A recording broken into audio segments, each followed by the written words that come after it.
andito tayo ngayon sa Linong Pagoda. Kasi ito yung una nating pinuntahan.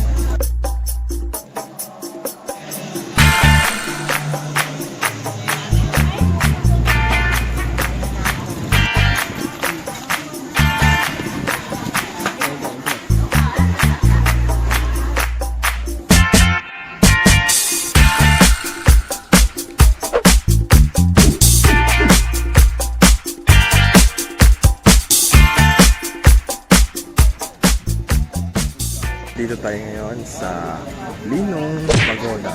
Kasi ito yung una nating pinuntahan. Meron din silang sleeping Buddha dito. Parang yung nasa Thailand. Yan, sa likod. So nag-grab lang kami nung nagpunta dito. So kahit mga 8 na ng umaga ay di naman ganun kainit.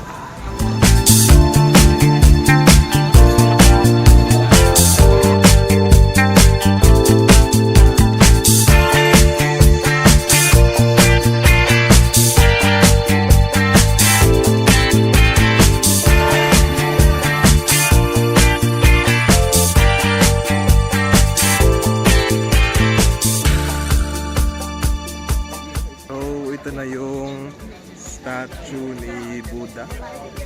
At saka maganda yung view dito kasi nasa taas tayo ng mundo. Nakikita natin yung dagat doon sa gilid.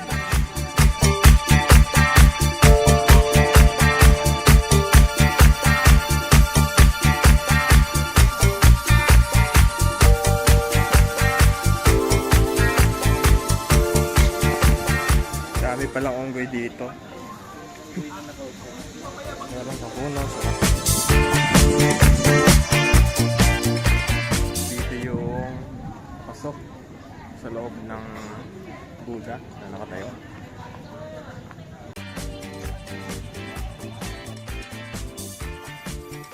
So ang sarap maglakad dito kasi maraming puno. Tsaka lalo pagka may hangin, no?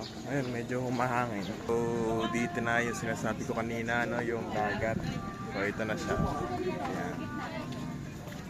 Ayan. Yun lang yung statue ni Buddha. And dito na agad yung sa dagat. So actually pwede pa naman bumaba doon. Mas maganda doon kasi malilim. Maraming puno doon.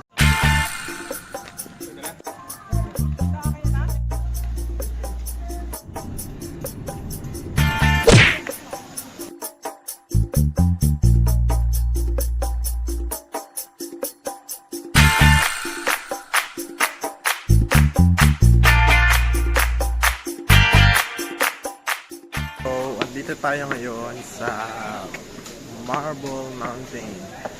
And bago ka umakyat dito sa kuweba ay may babayaran tayong ticket para makapasok sa loob. Dito sa bumaba medyo maskip na dito. Yung lang tayo. Yan. Maskip dito.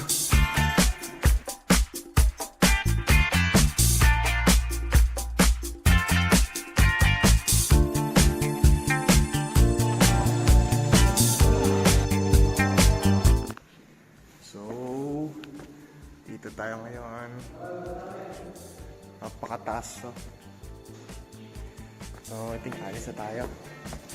So dito lang naman yung mapupuntahan dito sa loob ng kuweba. Marami kang makikita mga statue, no? Ng mga napaka-brutal na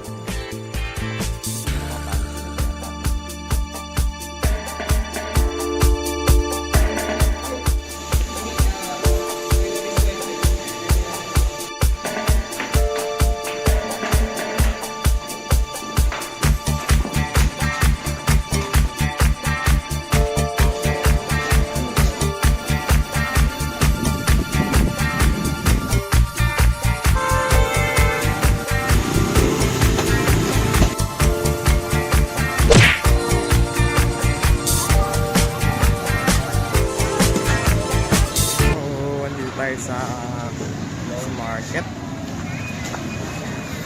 Daming tao guys.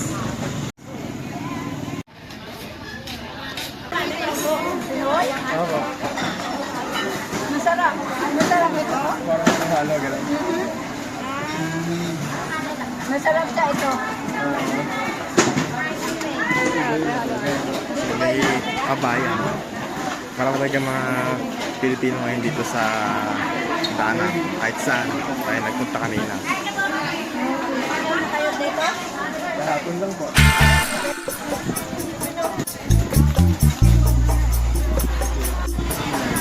So, order na sila. Parang siya ang siguro halo-halo. Pero Vietnamese version ang halo-halo. Kasi ano siya eh, puro prutas.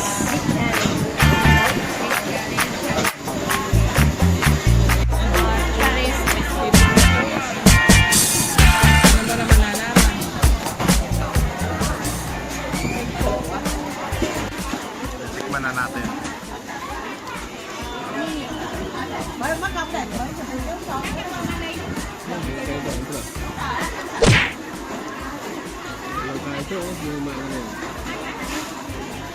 Okay na rin. Sige na. Kuha tayo nito.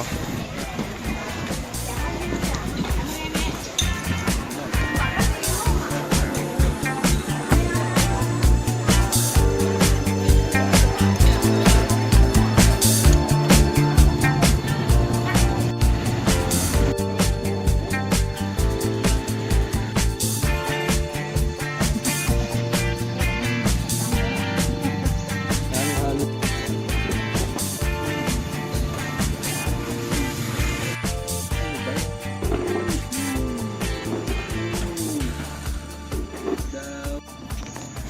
So, nandito tayo sa parang kalenderya.